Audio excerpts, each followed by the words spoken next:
Yo, what up? How y'all doing, everybody? Yes, I'm about to get into a little bit of news. Yes, I'm starting to incorporate a little bit more into my channel and stuff. That way, you all can be able to see some different stories that's getting little to no attention or whatever. Y'all can get my opinion on it, and y'all can comment as well or whatnot. I'm still gonna do my show reviews as well as my health tips, as well as the celeb gossip and stuff. But I'm just gonna start incorporating more news articles that are going under the radar into my repertoire.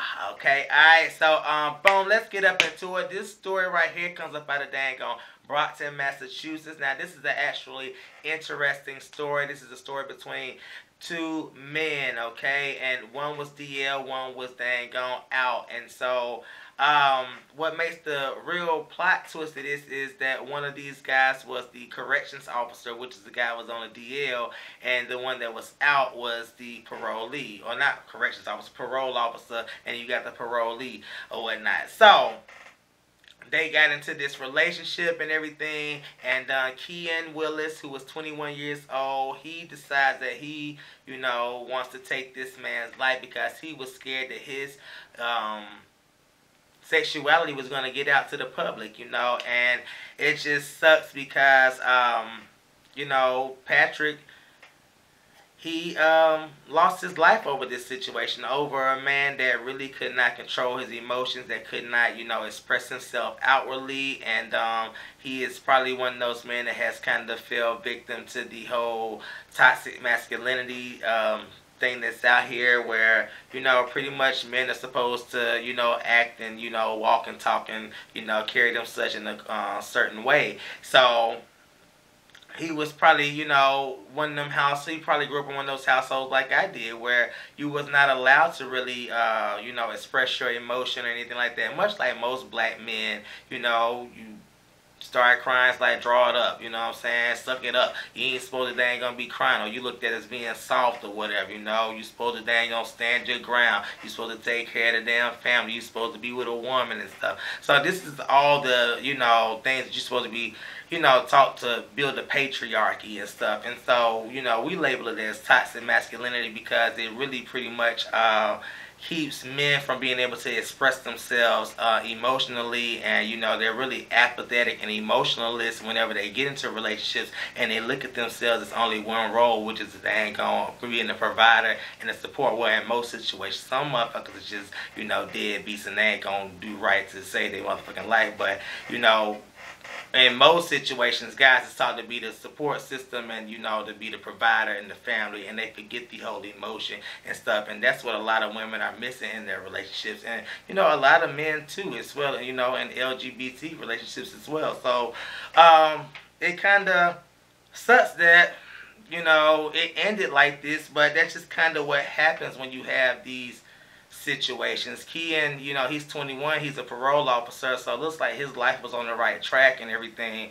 and he was going to probably go on to do bigger things from there, because that's a pretty high profile job to be 21 years old, and you got 27-year-old Patrick, he just living his life like it's golden, not sure what he was into, but, he had some type of record, and, these two end up mixing and mingling with each other. So let's get more into the story. On November the 12th, Kian Willis, he was arrested at 2 p.m. and he's been accused of pulling the trigger, or at least being a joint venture in the fatal shooting of 27-year-old Patrick, okay? Plymouth County Assistant District Attorney Jessica Kinney told the court that text messages show how Willis lured Sequeira-Ferreira outside right before the shooting, falsely telling the murder victim that he arranged an Uber ride for him. Willis was the last person to have contact with the victim by phone, said Kinney.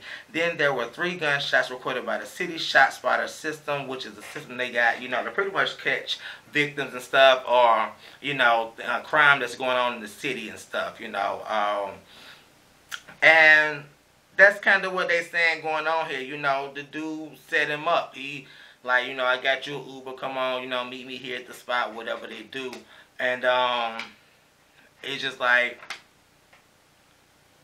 they ambushed his ass. That's what it sounded like to me. They ambushed him. So it just like I say, I know a lot of out dudes, get off by the whole You know, I got me a dang on masculine dude. I got one that's this. He got a girlfriend. He got a baby mama. He got a husband. I know a lot of dudes that get off on that shit, but you see where this could, get you at right here. You know what I'm saying? It can put you in an actual situation. You have to be careful whenever you are dealing with dudes that are DL as well. And DL dudes should understand, what they getting themselves into whenever they dealing with a dude that's out and about. I've said this before. I've been on both sides of the fence, as far as being DL and on the outside, And so I get both sides. When I was on the DL, I did not deal with dudes that was out because I already knew what was at stake. Somebody that I did not want to know could potentially find out, and here I am in a situation having to explain myself. That's why it's always good to clock your own damn tea and stuff. And I was just so fortunate enough for me that I was able to tell the people that I needed to tell, which was my family, whenever the time was right for me. Okay,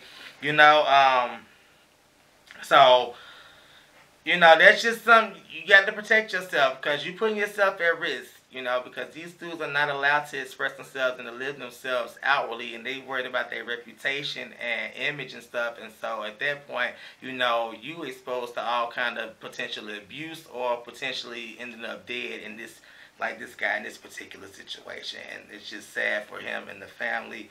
And, my heart goes out to them because,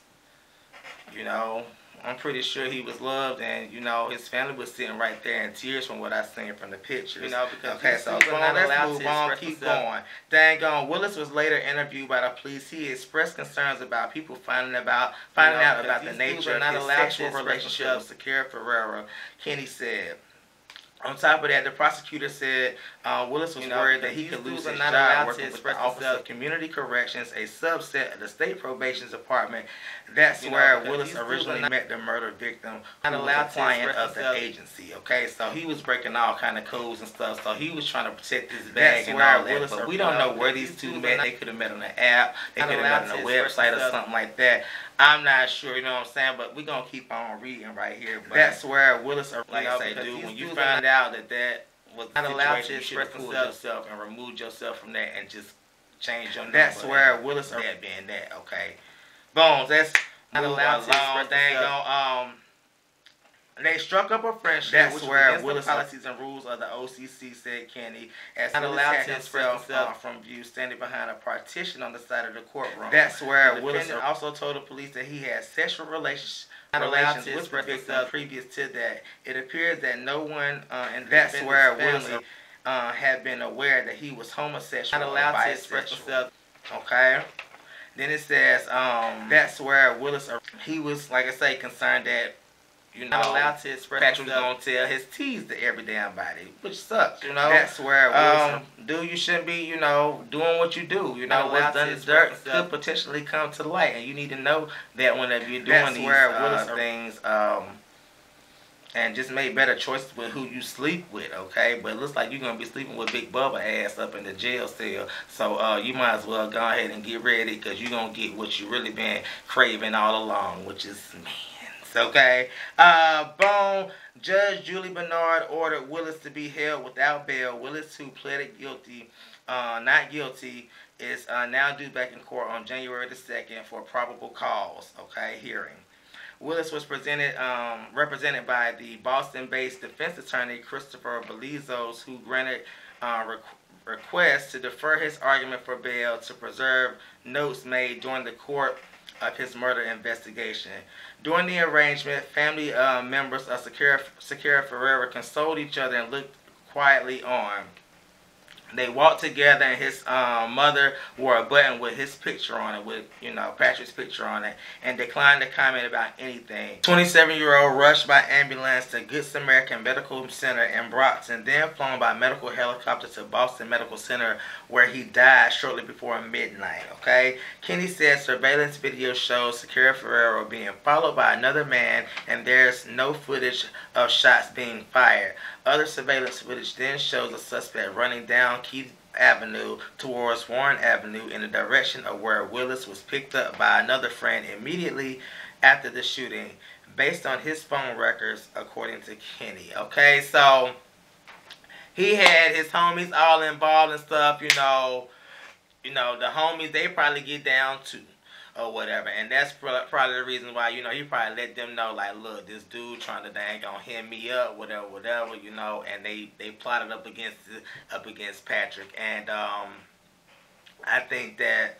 this whole tragic situation could have all been avoided had, Patrick just walked away. I'm not sure if he threatened the guy's life or anything, threatened to out him or something. I'm not sure, because he's not here to tell his side of the story or whatever. But I think that, one of these dudes should have dang gonna end up walking away or getting away from each other. And it could have all been a done deal, as gay men, like I said before, I understand that we may like the whole thrill of being with, dudes that may not be, all the way into the life. They still flying under the radar and stuff, but we have to do a better job of protecting ourselves and, knowing our self-worth, because all in all, you're not going to really even be able to have a legit relationship with this guy because he's never going to be able to fully live in his truth while you're trying to live in your truth. And y'all going to live secluded, and in turn, it's going to have you in this, situation where, you're not going to fully be able to live life to the best of your ability and really, live your damn best life. And like I say, I've lived that, I've had those indoor relationships where, y'all chilling everything behind closed doors and don't nobody know what's going on with y'all too. And when y'all go out in public, y'all ride in separate cars or something like that, it's all kind of situations out here. And DL dudes have a great way. We have a great way of well, not we, because I ain't on that side, but they have a great way of masking it. What I have to say about this whole situation is it's just crazy. The whole toxic masculinity thing, we have to actually stop because, it's not doing anything but hurting us males, you know what I'm saying, and your children. If you're teaching your child that and stuff, it's ultimately hurting them because they're not going to know how to be that compassionate, consoling person that, a lot of women yearn for their men to be, in relationships and stuff, and they're not going to know how to love properly and to, like I say, express themselves properly in situations. And what happens is you end up in this rage, and sometimes it ends up abusive, and then you end up in a fatal situation such as this right here. It's okay to dang on express yourself. It's okay to cry. It's okay to show emotion, because all that is a part of being a human. Whenever you take away those elements of being a human, you cause yourself to be washed out or whatnot, and you become this shell of a person, and you just end up walking day to day and not knowing how to feel about certain things and stuff. So, that's to those that, are, have been taught that, masculinity thing. Like, I was taught that growing up, you're not supposed to do this, you're not supposed to do this, you know what I'm saying? Guys supposed to be with girls, you this, that, vice versa and stuff. If you gay, you this, you that, you that, you that. It's just, it's a lot going on. Another thing I want to talk about is one of the things that divide us and that really shape and mold how we view sex and, relationships today, which is religion and, the Bible, and everything that it speaks of.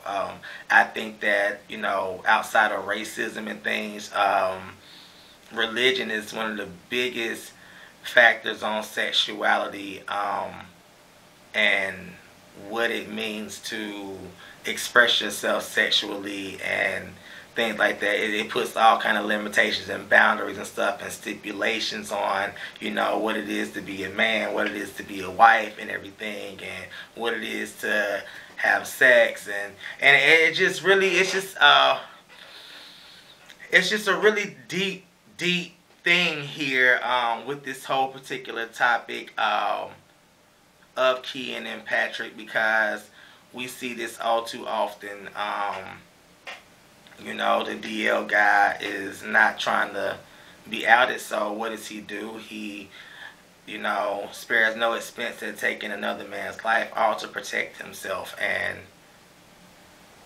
I just say this, like I say, to any openly gay person, transgender, whoever out there in the LGBT, know that you're putting yourself at risk whenever you deal with these men or women or whatever, who are you dealing with that may not be able to express themselves. One day they could go off into a rage or something and cause some abuse to you, or they could set up a plot to dang on take you up out of here, all to protect themselves, all to uphold the image and stuff. And it's just we have to do better as people about talking about different things. We have to do better about accepting people and meeting people where they are. We have to do better about not shaming people for what they like to do, because everybody likes to do something. Everybody has a hobby. Everybody has a taste or interest in something, and it really, are you to be at fault for that? It's kind of like somebody that likes, you may like football, but this person may like crocheting or something. You know what I'm saying? What you crocheting for? You hear people do that all the time. Like, we gotta stop doing that. It's the same thing with sexuality and stuff. Just because you like this don't mean that's your world. You know what I'm saying? Like my mom used to always say, to each his own and everything. And when we take away those stereotypes and we take away those stigmas and stuff, then we can get to the real meat of the problem, which is we're all people, and we deserve to be loved and respected, and we deserve to be cared for, and we deserve, a valued relationship and a connection with a human being, regardless as to what their sexual identification is. If that's not your cup of tea, that's not your damn cup of tea. But we have to get to the place where we stop putting ourselves in position to be in harm's way for someone that is not able to share their and express their emotions, outwardly, and really just start taking responsibility for protecting ourselves, all the way around 360. And that's all I really got to say about that. My prayers go out to the Ferreira family. My heart goes out to, and Kian, you need to be sitting your ass up in there or whatnot, because like I say, the boys is waiting on you, okay? You're going to get all the ass that you've been looking for. You're going to get all the dangling you've been looking for, okay? Because they can be in there waiting on your ass, all right? I love you all. Love you all. Hit the subscribe button. Share this video. Like this video. And bye.